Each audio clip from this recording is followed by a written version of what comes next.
भी उसमें फंसती हैं। बहुत सारे लड़के, अभी परसों की बात है, मेरे पास एक ऐसा केस आया कि लड़की ने जो है लड़के को जहर खाने पर मजबूर कर दिया और उसने जहर खा लिया, उसने जान दे दी अपनी, 3 बच्चों का बाप।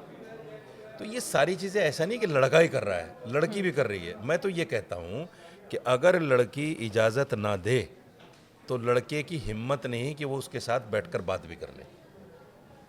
सवाल ये है कि लड़कियां उसको पास आने क्यों देती हैं भाई? लड़कियां क्यों नहीं रोक लेती अपने आप को? गोल्ड डिगर जो पैसे के लालच में लड़कियां लड़कों को साथ में बुलाती हैं, क्या ये उनका दोष नहीं है? जब तक दोस्ती रहती है, जब तक तो साहब प्यार है, रिलेशनशिप में रह रहे हैं। जब दोस्ती बिगड़ गई तो लड़के के ऊपर इल्ज़ाम लगा दिया, साहब इसने तो मेरे साथ रेप किया है, 1 साल तक रेप करता रहा। ये तो अरे हजार भाई में से 1 साल, एक मामला होगा, 2 मामले एक होंगे। नहीं, 101% यही मामलात हैं सारे। सारे मामले कहाँ से आ जाएंगे देखिए, ऐसे?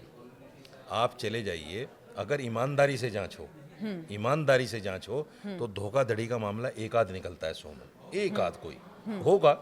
मैं ये नहीं कहता कि 100% नहीं। अभी कल का एक मामला है पचमढ़ी में, मध्य प्रदेश की मैं बात कर रही हूँ। पचमढ़ी से मुस्लिम युवक घूमने गया था, वहां से महिला को वहां से लड़की को लेकर आया भोपाल, उसके साथ रुका है, क्यों आई लड़की?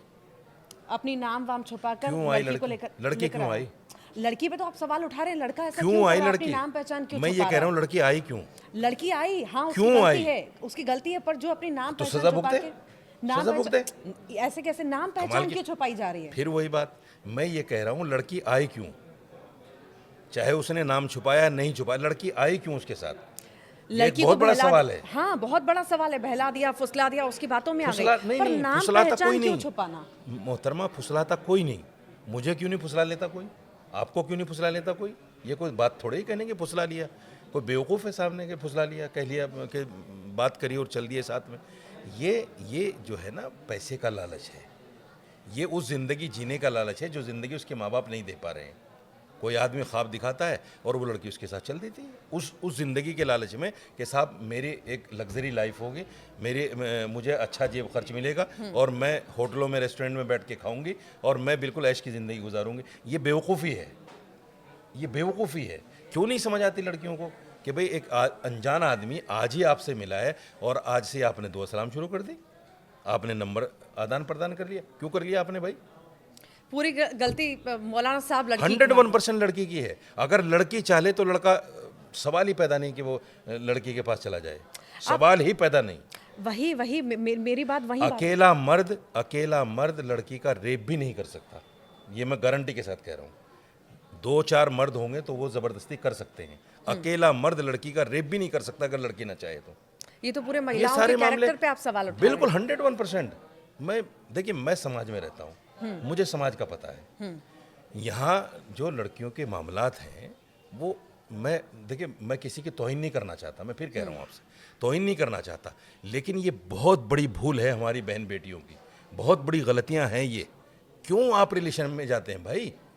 आपके माँ बाप ने आपको पाला पोसा है, आप उनसे पूछिए, उनसे गाइडलाइन लीजिए, आप कहिए, पूछिए उनसे क्या करना है मुझे। आप उनको बताते भी नहीं। 20-30 साल तक जिन्होंने मेहनत करके आपको पढ़ाया लिखाया और इस काबिल बनाया कि आपको बात करने की तमीज़ आ गई, आप उनको भूल जाते हैं एक अजनबी आदमी के सामने। क्यों भूल जाते हैं आप? ये क्यों नहीं सोचते आप कि भाई ये हमारे माँ बाप हैं, इनकी इज्जत का क्या आप ये होगा? मानते निकल हैं जाते हैं आप घर आजकल छोड़ के। अरेंज मैरिजेस बहुत कम हो गई हैं, लव मैरिजेस ज्यादा हो गई हैं, टूट भी रही हैं इसीलिए, टूट रही हैं, वो मैं मान रही इसीलिए। हूँ आपकी बात। और वो लड़की, वो मिसाल है ना कि धोबी का कुत्ता घर का ना घाट का, ना फिर माँ बाप के पास जा सकते, ना किसी से फरियाद कर सकते, क्योंकि उसने छोड़ दिया सबको एक अजनबी आदमी के लिए। वो कहीं नहीं जा सकती, फिर उसको कोई उसका पुरसाने हाल नहीं है। इसलिए आप ऐसी ज़िंदगी जीना क्यों चाहते हो कि कोई आपको मार के चला जाए और कोई ये भी ना पूछने वाला हो कि भाई क्यों मार दिया इसको? ऐसी सवाल, ज़िंदगी क्यों जीना चाहती हैं लड़कियां? जब लड़के मुस्लिम युवक लड़कियों को फंसा रहे हैं तो सवाल ये भी कई सारे आ रहे तो हैं। हिंदुओं में भी है। अब ऋषिकेश का मामला नहीं सुना आपने? 35 टुकड़े कर दिए थे। अभी ड्रम वाला मामला आपके सामने नहीं है जिसकी हज़ारों रील बनी है? वो मुसलमान थे क्या? ये तो हिंदुओं में भी हो रहे हैं। मुसलमान को तो बदनाम किया जा रहा है। मुसलमान लड़कों को क्या मुस्लिम लड़कियां नहीं मिल रही हैं? ये सवाल सब पूछ रहे हैं, बार बार ये सवाल आ रहा है कि मुसलमान लड़कों को क्या मुस्लिम लड़कियां नहीं मिल रही हैं, शादी के लिए उनसे तैयार नहीं हैं, या वो काम नहीं करते हैं। कई सारे सवाल हैं लोगों के कि या साजिश ही उनके दिमाग में चलती है कि नहीं, जो हमें वो सीख दी जाती है, यही दी जाती है कि हिंदू लड़कियों को फंसाना है और उसके बाद उनका अभी मैंने इस्तेमाल आपको करना है। इस्लाम बताया, इस्लाम शादी से पहले लड़की के साथ बैठना, वो फॉलो ही नहीं कर रहे हैं। मैं यही तो कह रहा हूँ, लड़की भी तो फॉलो नहीं कर रही है। न लड़की अपने धर्म को फॉलो कर रही है, ना अपने माँ बाप को मान रही है। लड़की भी तो नहीं कर रही है। इसमें लड़की की गलतियाँ कहाँ से आ गई? सवाल ये है, मर्द को बदनाम किया जाता है, और यहाँ जहाँ बात मुसलमान की आ जाए वहाँ तो फिर खुल्लम खुल्ला होता है मामला कि जी इसने कर दिया। ये जो लव जिहाद, मेहंदी जिहाद, फलां जिहाद, ये सब मुसलमान को बदनाम करने के लिए, कुछ नहीं हो रहा है, कुछ नहीं हो रहा है। ऐसा कोई मदरसा नहीं। आप मुझे बताइए, अगर इस तरह की साजिशें चल रही हैं तो हमारे जो देश की एजेंसीज हैं वो क्या हाथ पे हाथ रखे हुए बैठी हैं? उनको इतना भी पता नहीं कि हमारे देश में हो क्या रहा है? चलिए आप इस बात से इतना इनकार बड़ा कर रहे हैं। जिहाद चल रहा है हर चीज़ के नाम पे, और देश की एजेंसियों को पता नहीं। ये सिर्फ हिंदू धर्म गुरुओं